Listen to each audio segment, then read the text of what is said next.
Okay. All right. So with that, then let me get loaded up here. All righty. So thanks again for joining us today. So my name is Wally Lazier. I'm the Vice President of Business Development here at Algo. And then joining me today is Philip Maud. And Philip, I'll go ahead and let you introduce yourself. All right, perfect. My name is Philip Maud. I am a Senior Operations Manager here at McElroy Manufacturing.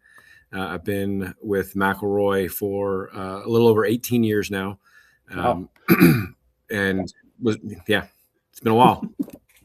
And in that time, I came on board as a master scheduler. They just implemented an advanced planning and scheduling system that they needed somebody to come in and operate and evolve. And so I came in under that role, and then I've held a variety of different supply chain related positions during my time here, whether it be with warehouse, with purchasing, with planning.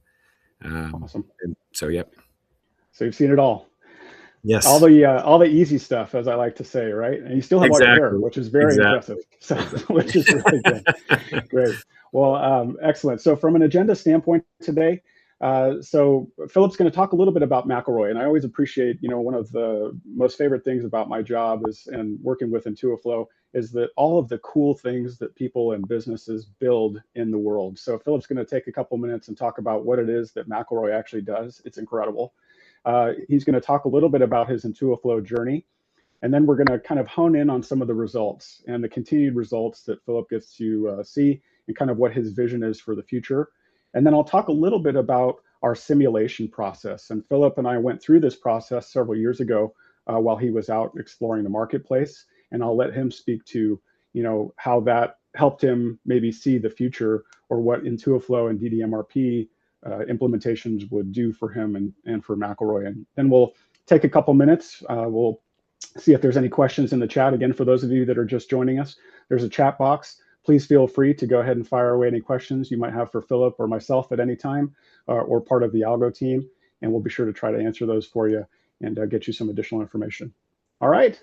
So with that, who is McElroy? Tell us what it is you guys are actually doing out there and what's going on.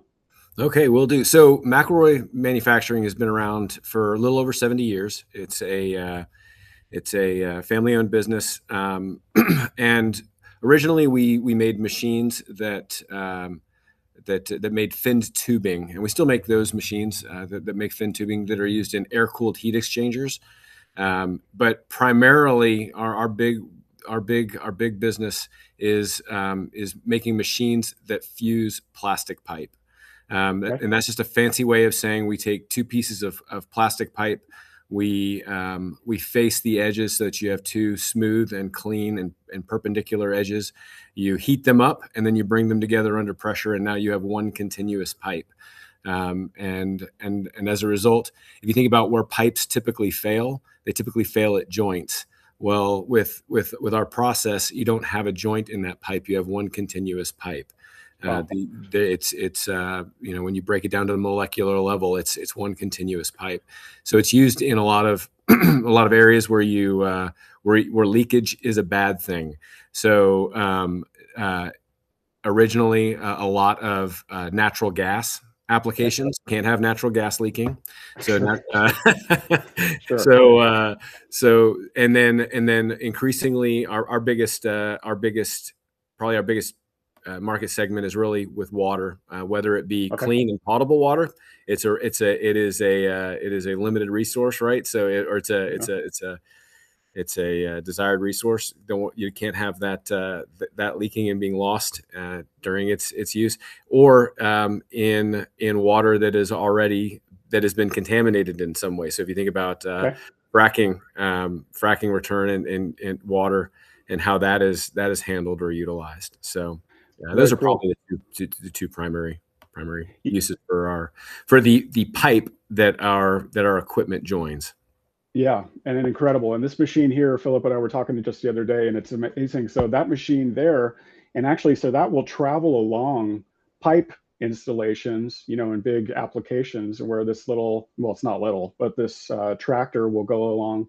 And then Philip, talk a little bit too about something that you had shared with me, where you have traceability of the joints and stuff. Is that something Yes. you talk a little bit about for a second? Absolutely. So we make machines that fuse plastic pipe anywhere from 1/2 inch in diameter up to 2 meters. So there's a pretty wide variety of sizes, and then the machines reflect that. But as you're thinking about, a lot of our press lately has been technology and how technology can help enable a lot of those applications. And so we have a product called the data logger that is now a large part of our product offering. And it allows for the tracking and traceability of those fusions and those joints.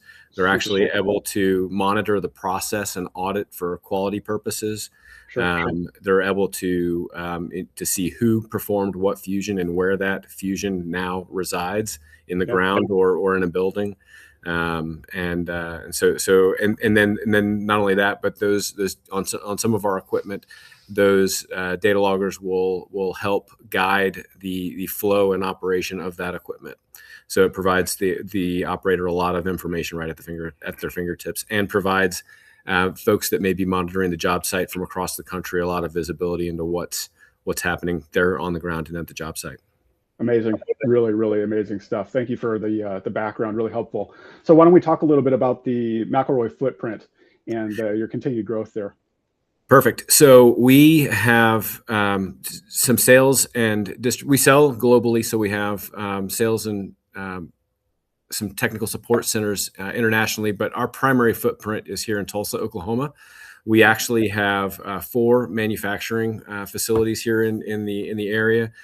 We have our original campus that we've grown, that we outgrew, and then we took on and acquired an old Kmart and transformed that into our fabrication site. Brought a whole new meaning to the blue light special. But you're showing your age. Now you're showing your age.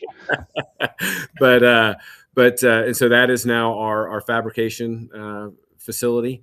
A few years after that, and that was actually right before I joined. And then back in 2013, we expanded our footprint further. Needed something that would allow us to assemble our largest machines. So some of those machines that fuse that 2 meter pipe. If you can think about how big that track machine is, and that actually became our corporate headquarters as well. And then back in 2024, we added 135,000 square feet of plant space at a new area in one of the suburbs of Tulsa, Broken Arrow. That's where I'm housed now. And that is where we are doing a lot of our assembly. And we've had to, and as a part of all of this transformation, how each of these campuses has changed and evolved as these new sites have come online. And we're not done yet. So we've got additional growth planned, and you can imagine the challenge that this presents for us, because from a system perspective, we see this as all one facility, one production environment. But there's a lot of coordination that's got to take place to because a lot of these facilities are supporting other facilities, if that makes sense. So if you're looking at the screen, if you think about that Admiral campus being our fabrication site, and by that I mean we're doing welding and we're doing machining. When Broken Arrow came online, we moved some of that fabrication capability to the Fulton campus. And so now I've got fabrication happening at Admiral and at Fulton. At Fulton, I also have assembly happening. So I've got parts that are being made at Admiral and at Fulton that are feeding assembly at Fulton. But then I've also got assembly going on at 51st and Broken Arrow. And so I've got fabricated parts that I've got to support 51st and Broken Arrow. And some of those items are used in different assemblies. So I may have some parts that I need at 51st Street, but that same part is also used in an assembly that is used in Broken Arrow. So there's a lot of coordination that's got to go into making all that happen. Super easy. right? Piece of cake. Super easy. Piece of cake, and that doesn't even take into account some of the local providers that do services for us. So if you think about like anodize or some of the other metal treatments that have got to happen to our parts, so that's all happening as well.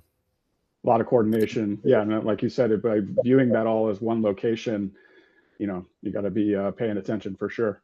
So talk a little bit, Philip. I know you mentioned a little bit there about the kind of the intercompany stuff and the interfacility material movements and sourcing different materials kind of within the McElroy campuses. Talk a little bit more about some of the other things that McElroy and yourself in the supply chain are dealing with today.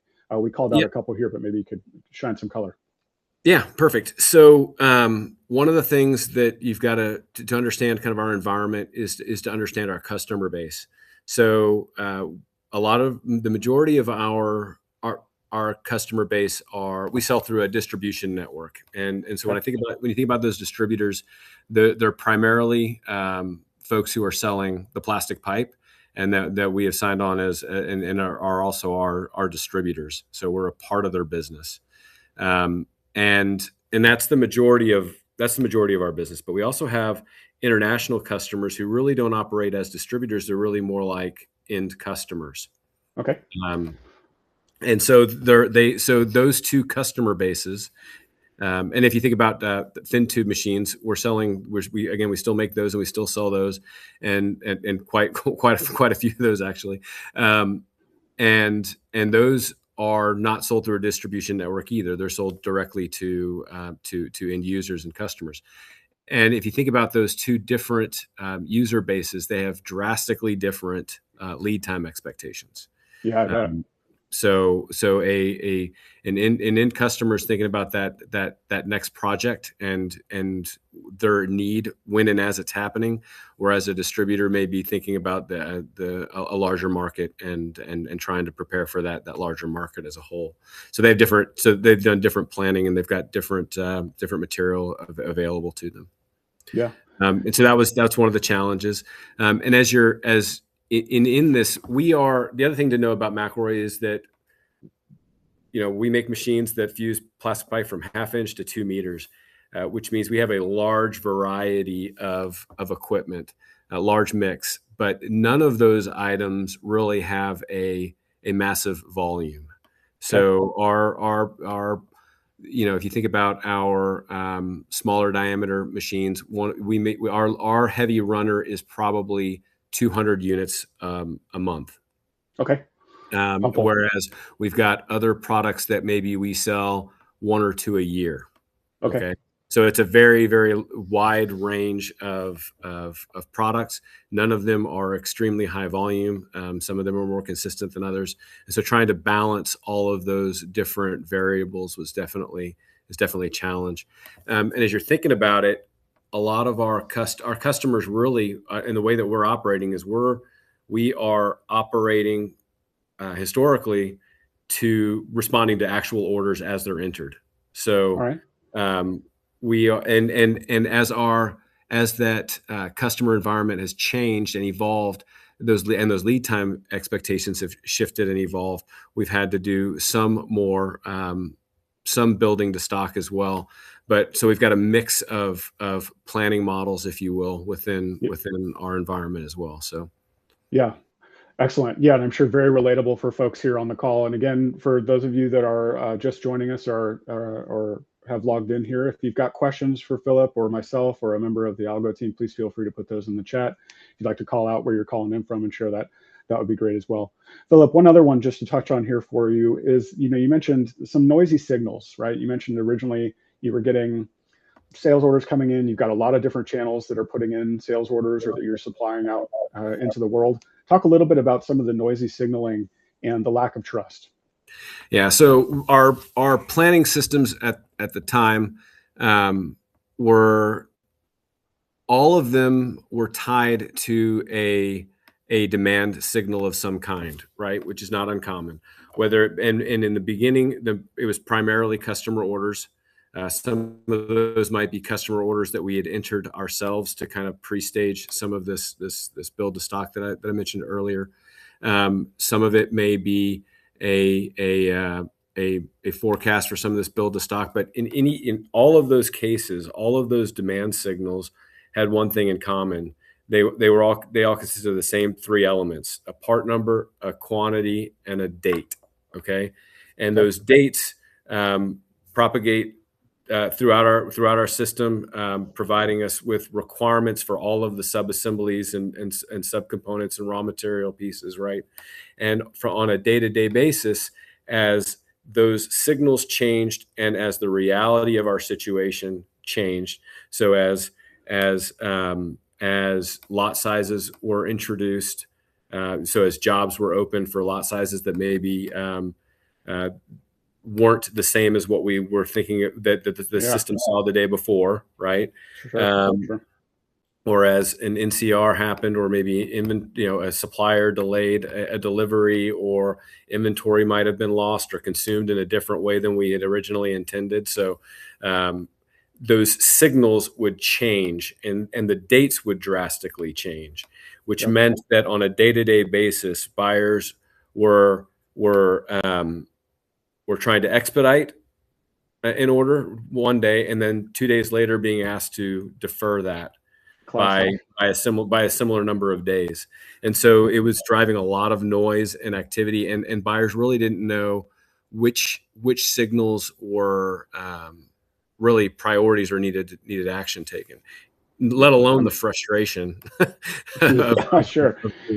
Hurry up, slow down. Yeah. And then Philip and I were chatting a little bit before the call today, and Philip admits he drank the DDMRP Kool-Aid, right? And that challenge that Philip is describing there, I'm sure many of you have seen it that are on the call today, but kind of that typical classic MRP. It's going to drive you to zero. When it works, but when it doesn't, you can just see all of the variation, lack of trust in the system. So Philip's going to talk a little bit here again in a minute about some of the awesome wins for them. But I know that the trying to get decoupling where it actually belongs was a really big one for him. So I know you've talked about a couple of these, Philip, but any other ones you want to maybe touch on or expand upon? Otherwise, we'll keep going here. Yeah, no, I think we've touched on the variety, the majority of this. Ultimately, I think one of the things that you've got to realize also when we were going through this process is that we were using a variety of different tools. I talked about an advanced planning and scheduling system that I'd been brought in to operate and run. It was operating, but ultimately we were trying to pre-stage a lot of our purchase material in particular, trying to plan to levels, and we were trying to do that based upon recent usage, because that was our best indicator, what we believed to be the best indicator of our future needs. And we were trying to adjust those on a regular basis, because once you have a level, you've got to maintain that level, right? And we were doing with a variety of different complex tools. We were using Access databases to try and blow through bills of materials, to identify parts, to pull in history, and then we were reviewing those in Excel, because not everybody uses Access, and Excel's that universal tool that everybody. The nice thing about it is that is its universal application, if you will. And ultimately we're trying to use all of those and then cram that into our system to drive our signals. What I mentioned, like I mentioned earlier, we still had to enter in an item number, a quantity, and we still had to have a date. And so as that date was moving or shifting or changing, we still had all of this movement happening. And we didn't really have visibility of what was a level versus what was an actual requirement. They all looked the same to our purchasing team. So again, they were constantly chasing things that they believed that they had just resolved, and didn't necessarily have the visibility they needed to ensure they were focused in the right areas, which leads to a lot of inconsistencies, right? Because you've got different people trying to ease that pain in different ways. Yeah, and we see it all the time. And even in my previous life, as an end user, it's amazing. The classic story: you come in on Monday, you print out your action messages, right? So now you're already removed. Put it in a spreadsheet, do your own magic. Come Friday, you think everything's all hunky dory. You come back in on Monday, and then there you go again. And what a brutal life that can be. Yep. So very good. Thank you for sharing that. All right, now maybe talk a little bit about actually how you came across DDMRP and Intuiflow, and then maybe talk a little bit about, kind of what you were looking for from a priority standpoint if you were going to try to take on some sort of a new digital tool. So maybe you can touch about some of this. Yeah, so it's interesting. This is one of those. I think we all get those marketing emails from a variety of different sources, and this is one that popped into my inbox and struck me because it sounded like they were trying to do something very similar to what we were trying to do with those Access databases and Excel spreadsheets, and so it piqued my interest, and I reached out to Intuiflow. Because ultimately, I was, we were trying to model, and I didn't know it at the time. I didn't know what DDMRP was. But what I came to realize is ultimately we were trying to model a lot of what DDMRP does, and this was actually a tool that would take all of that noise and simplify and provide a whole lot better visibility than what we currently had, and so it was it was a fun journey trying to look at it and go, how could we actually take advantage of what they've already solved and put it in place at McElroy, and could it ease some of these priorities that you're seeing up here? Could it provide us with a single source of truth? Absolutely. Could it be intuitive? Because a lot of, when you start talking to a buyer about a calculation in an Access database, and you want to pull up tables from that database to show them what was done, and you want to show them the output in an Excel spreadsheet, their eyes glaze over fairly quickly. As do mine. Yes, well, same. So do mine. For sure. So having something that was intuitive and easily understood was a priority, and it was really cool to see how it had been laid out within Intuiflow. Inventory is always a concern, and being able to better understand some of the decisions that are made and how that relates to our demand was important to us as well. So. Very good. Yeah, and then a little bit more background about what you were doing in the market, and maybe a little bit about kind of your journey and some of the things that you first started to see as you started poking into the Intuiflow DDMRP world. Yep. So again, like the marketing email itself really piqued my interest, and that's when I started really trying to dive into what DDMRP was, and I looked. We looked at other solutions, but if you think about, it can be hard to find if you think kind of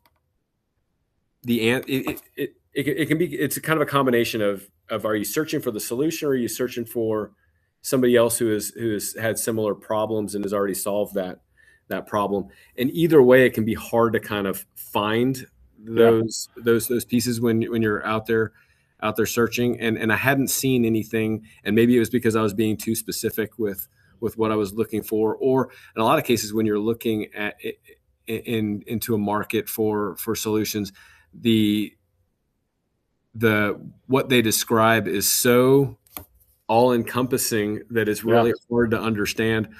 How does that apply to my situation, right? Exactly. And that email and how it was described really again struck a chord. Awesome. So we reached out, and you guys were phenomenal about being patient with us as we worked through truly understanding what your solution was, and how it could be incorporated into what we were doing, because we were doing, as we talk about the problems we were having, but we were also doing a lot of things really, really well, and we had a lot of tools that that provided a lot of different information for other folks. We wanted to make sure we weren't breaking anything along the way. And I think Intuiflow did a really phenomenal job of helping walk us through how we could incorporate it into our systems that we already had, if that makes sense. Absolutely. Yeah. And that's a big thing for any engagement or project. Change management is such a big, because this is really the heartbeat of the business. And we want to be sure that, your teams are supported. The tool is actually making sense. Math is mathing, as they would say. So, but awesome. before we jump, please. The other piece I really wanted to kind of comment on is, we talked about everything needing to, in our system at the time, everything was tied to a date, a quantity, and an item number, right?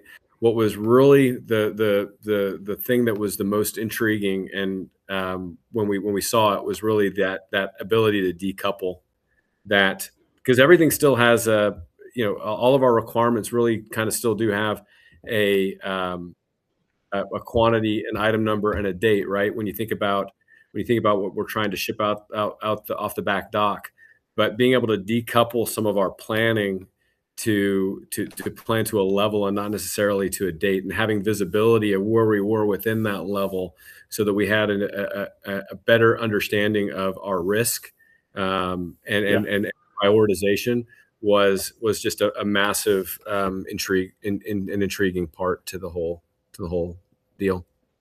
Yeah, and I appreciate you clarifying that as well, Philip. And yeah, something else I think that is interesting to people when they start looking, a lot of people that are familiar with any sort of a reorder point exercise, the maintenance that Philip's describing, right, where you have to go through manually, you're trying to take multiple data points in some spreadsheet to calculate a number that people are happy with. And then all of a sudden you need to try to maintain that when you're managing thousands of items that have lead times from 3 days to a year, right? Like in Philip's environment at McElroy. So. And to give you an idea, Wally, we were having to go through this exercise once a month to try and reestablish our levels that we had prior to Intuiflow. Once a month, pull all this data into an Access database, crank a whole bunch of numbers, and then feed something back into our ERP system that really wasn't giving us the solution that we wanted anyway. So it was a lot of work. It was a lot of work for a confusing result, and Intuiflow took all of that. That messing with us. So the next couple of slides here, I think, so when Philip and I were talking just a couple of weeks ago, and we said, hey, what are the big 3 things that you really got out of this journey so far? And so I'm going to let Philip talk through a couple of these. You'll see some screenshots. These are just some sample screenshots from an Intuiflow demo instance, but I'll let Philip shine some light here on. So I think the first one that you told me, Philip, was the improved visibility. So why don't you touch on that for just a second? Yeah, no, and what you've got up here is a view of the analytics piece of Intuiflow, and being able to being able to look back and understand how we got to where we were really helped helped us to gain confidence in the system, if that makes sense. And when I think about the system, I'm not talking about in Intuiflow. I'm talking about the overall system that Intuiflow is a piece of, that really results in the inventory that's coming in onto the back dock, right? It's the buyer, it's the requirements that are being fed into it, and then it's the calculation that Intuiflow is doing, and then it's the results of all of that. So. Yeah, and for those of you that are not familiar with DDMRP or are not familiar with Intuiflow and kind of this view here, something else I would call out that Philip touched on a little bit in his environment before is you can see a bit of a wave. So if you look at that visual, you see the top of the green zone, and you can see, on the front end on the left-hand side, that overall buffer sizing is larger on the left-hand side than it is on the right-hand side, and there's kind of a dip.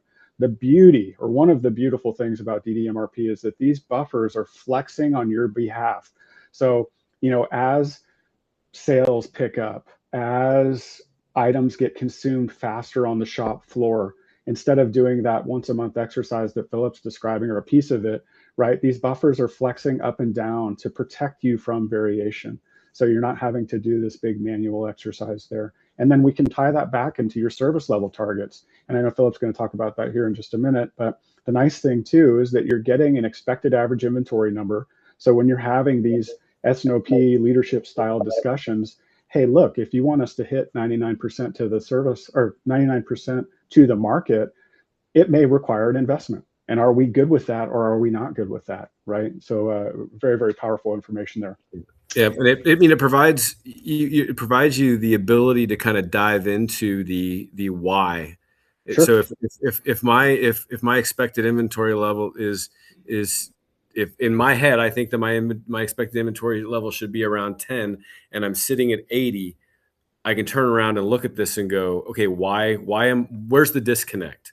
Because to your point, math is math, right? And so really it's just a matter of breaking down and understanding the variables and then tweaking the ones that need to be tweaked in order to get to where you need to be.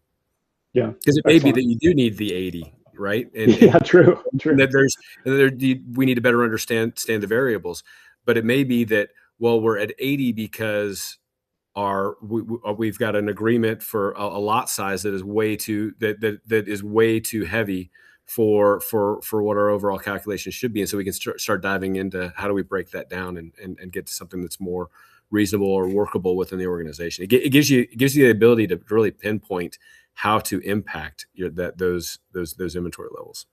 Yeah, along those lines too, one of my favorite report views or through the autopilot functionality is there's an exception grouping where there is a call out or an exception flag if the MOQ is greater than the demand over the total period. So for any of those that have ever experienced that, where the MOQ was 5,000, but you only needed 5, we might want to look at a new source. Now, sometimes that's not possible because it's the only game in town, but really interesting stuff that Intuiflow is automatically flagging on your behalf instead of you having to go through and kind of comb through that. So Philip, on the inventory, kind of back to the inventory and the stuff that started bubbling to the surface about, potential inventory growth while your business continues to grow and do very well in the market. Why don't you talk here for a minute about what you guys were seeing and how you were able to accommodate the growth? Yeah. So one of the things that, historically when, we would enter a different cycle, businesses go through cycles, and if we were going down, we were communicating, hey, we need to work on managing the inventory as we drop, or if we were talking about a growth cycle and buyers felt like they maybe had the reins released a little bit and started buying. While we could understand those decisions at a high level, Intuiflow really gave us a mechanism for more controlled management of those types of decisions, if that makes sense. So while we implemented Intuiflow, I believe in September of 21, and since that time we have over doubled in size. So, wow. And we're on pace for probably to be 150 plus higher than where we were at that point in time. So, and it would be incorrect for me to say that inventory has not grown over that time, because when you experience that type of growth, you need more inventory than what you had at the time. But at the same time, over the course of that growth, we've been able to control that inventory growth and make sure that we understand it, as well as to ensure that it's invested in the right places.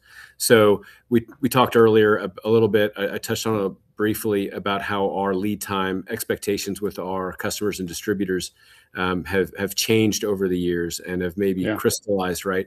And so as those lead time expectations have changed, we've had to do different staging of different inventory to kind of accommodate that, right? And this provided us the visibility to understand where we were making those selective inventory investments and how that was being managed, how that was impacting us, just provided us better data with which to manage the emotions that all of those things are attached to those, right? I love it. I love it. Excellent. Thank you for sharing. I just want to touch point here. So for those of you that are not aware, Power BI is embedded natively within Intuiflow. So selfishly, I'm going to plug this.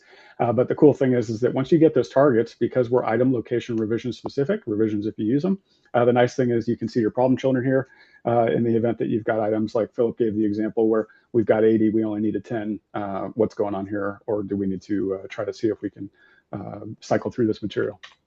All right, and then it provided us, one of the things that's been fun about Intuiflow and going through this journey with the buyers and with the team is that it really provides them with the ability to better understand the impact of some of the variables that they're playing with.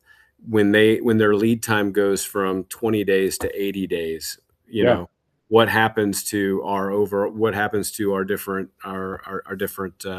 buffer levels, if you will.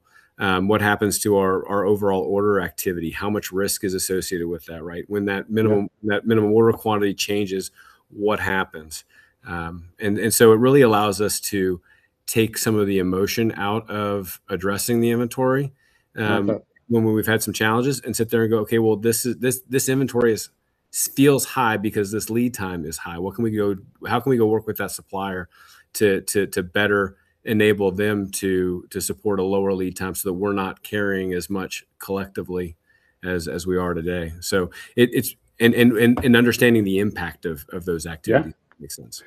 Yeah, absolutely makes sense for sure. And I know lead times are such a hot topic always in supply chain, but over the past few years, I mean, lead time discussions are just, we talk about lead times constantly, and lead time shifts and what is the impact. And I think the reality being, we all buy stuff from Amazon, and I think it's hard to not take your personal experience dealing with Amazon into the workplace. And I think people's tolerance for like Philip's products from McElroy, even large, sophisticated pieces of equipment, people want it now. They want the supplier to take the risk and hold the material and have it ready on the shelf and ready to go.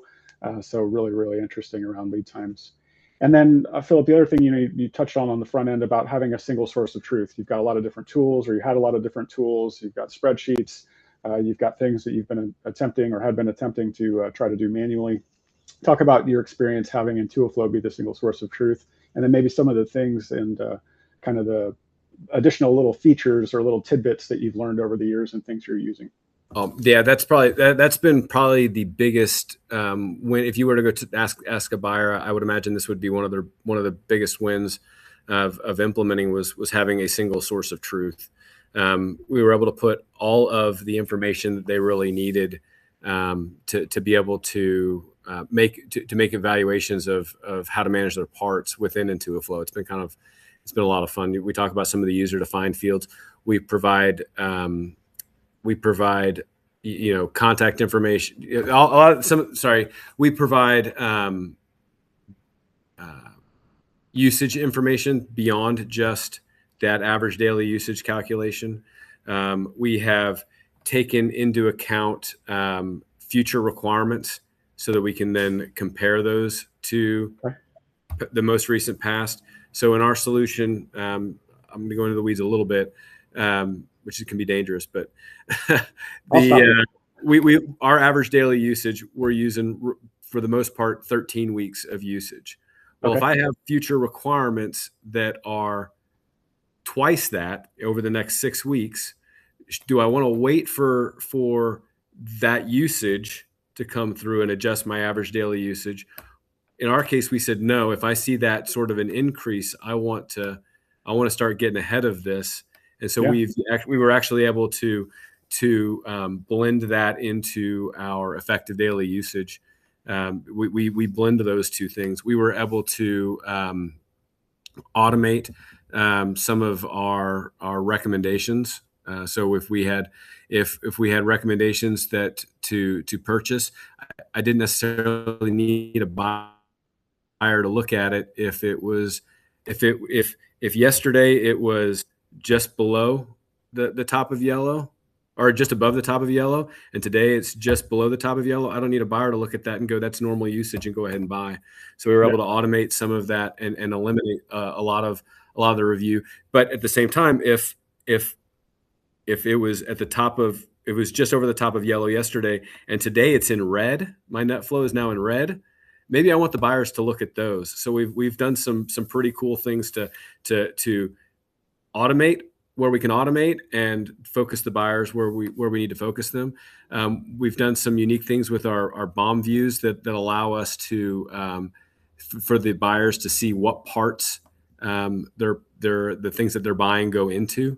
Sure. It's not uncommon for sales to come in and go, hey, so or our data analytics people to come in and go, hey, medium diameter machines are going to explode. They're going to go through the roof next year, right? And the buyers are going, that's great. Which parts are those again? So being able to see that within and I say that, and really it's the newer, it's the folks that are newer that needed a little bit more information. So it's provided all of that to us. So there's just a boatload of great information all in one place for them. I love it. Man, those pesky salespeople, I'll tell you what, they drive me crazy. How about a couple tips or anything, anything that if you were, sitting having a cup of coffee with someone that might be on the call that's considering this journey, any advice that you would suggest here, and then we'll try to see if there's any questions. Yeah, no, I would say if I'm thinking about advice, having support across all levels is important. Change management is hard. And so ensuring that you've got that everybody's aligned on the what and the why and the how. I think that managing bandwidth is also important. This, again, change management is hard. So as great as this tool is, it's different from how folks are operating before, right? And so making sure that you've got the time and energy to focus on that change management is important. And the other thing is, you know what, you're going to implement it, and you're going to think that you've implemented exactly what you want to implement, and you're going to realize very quickly, I think, that you probably got about 85% of it perfect or right, and it's a continuous journey.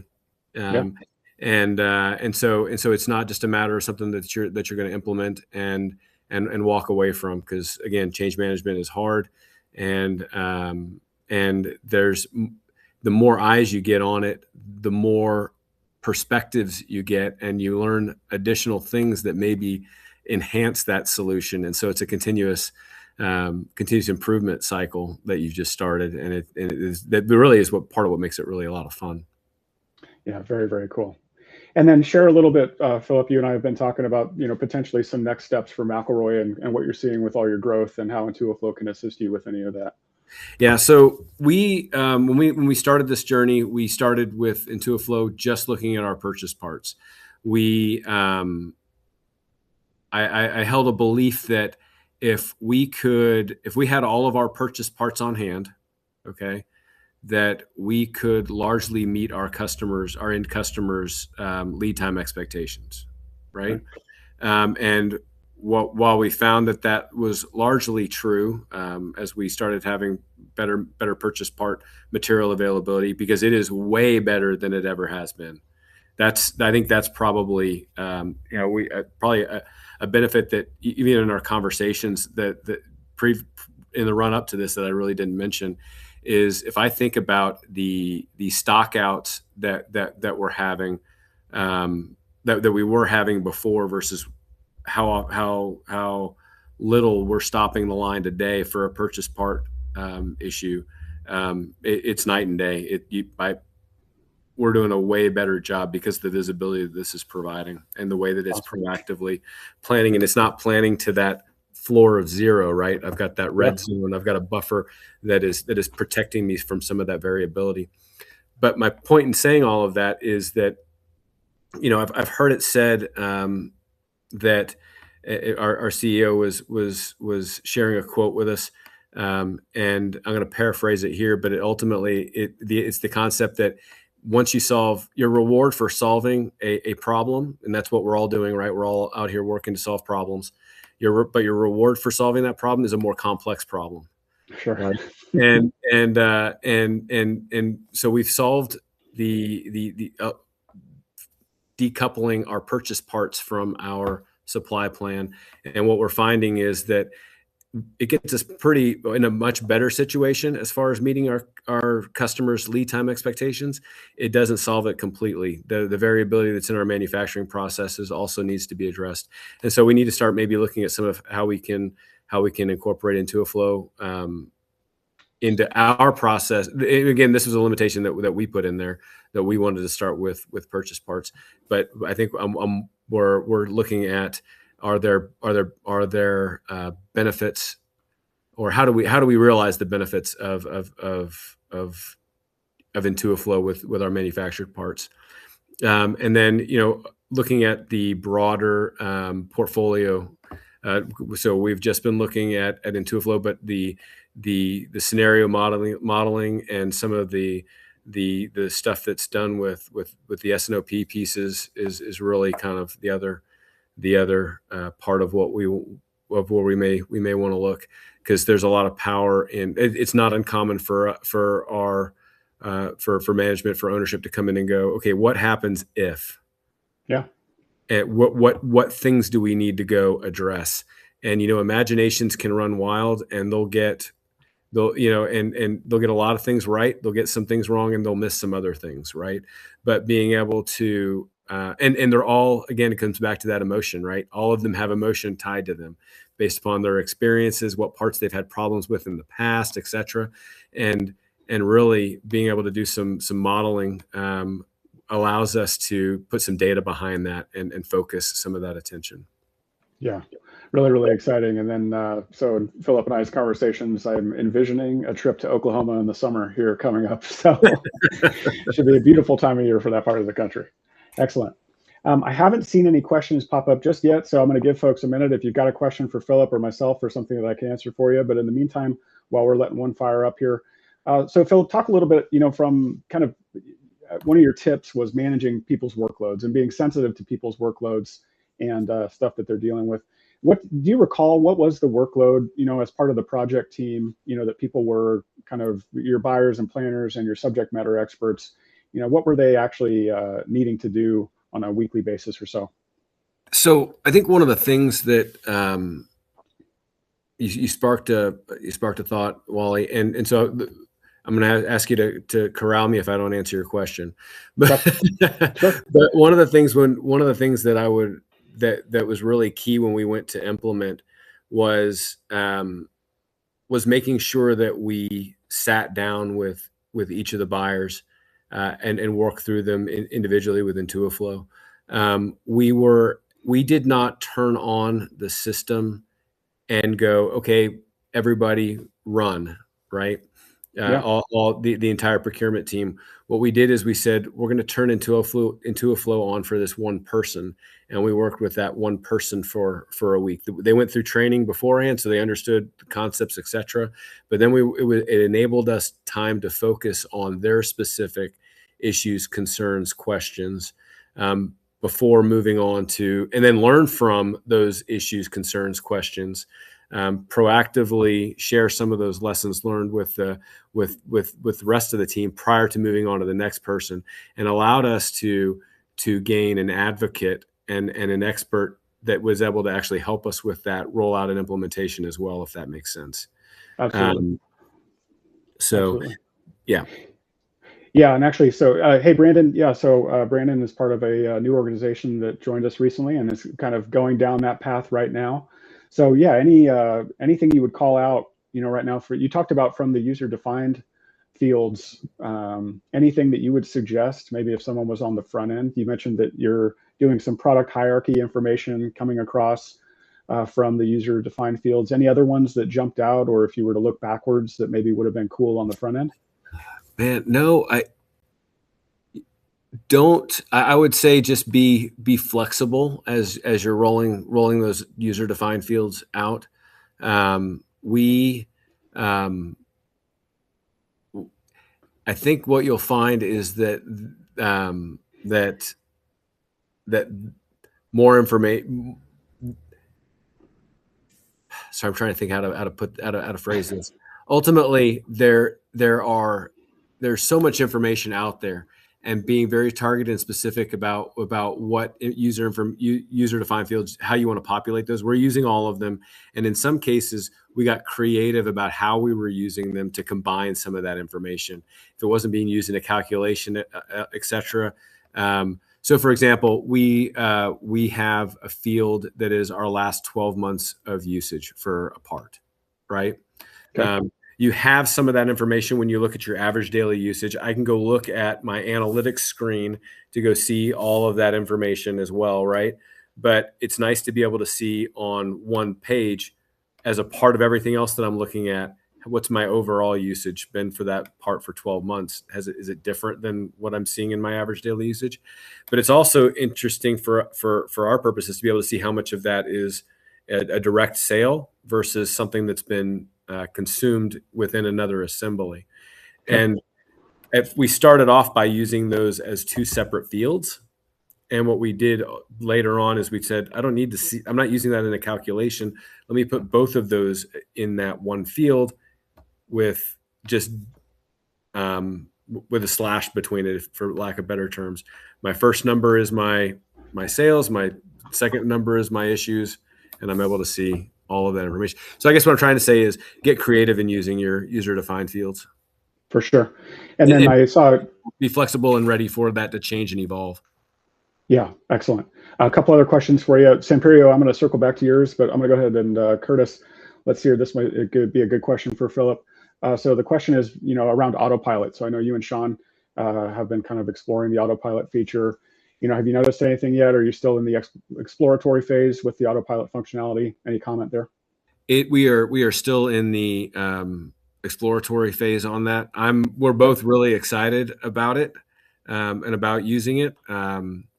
But I think we want to make sure that we understand it prior to turning it on. So when I go back to next steps, that was probably the first next step I should have mentioned, because Sean's very, very one of the guys that works for me is very, very heavily engaged in trying to make sure that we understand. Awesome. And then welcome, Karen, if you could throw the presentation back on for me. It seems like I have lost it, but I wanted to talk. I think I'm going to be able to address. Thank you very much. I'm going to be able to address Samperio's question here. And this is something that Philip and I went through several years ago when he was going down this avenue to see, hey, is this really going to work for McElroy? Is this going to make our lives easier? So Samperio, to address your question there, and just so you're aware, Philip, he's asking about, your actual selection of Intuiflow around the DDMRP space and, among other solutions in the market. So something that we're very proud of here at Algo with our Intuiflow platform is we run simulations.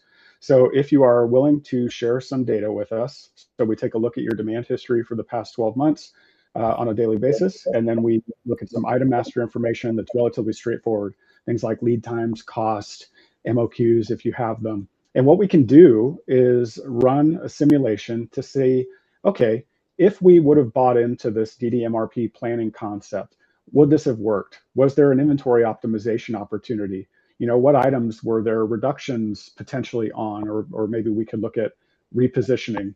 What items, if we want to hit a 99% service level to the market, do we need to carry more? And Philip had mentioned, living the day of the life of the planner or his planning and buying team. It is amazing to me where we come in with these simulation results.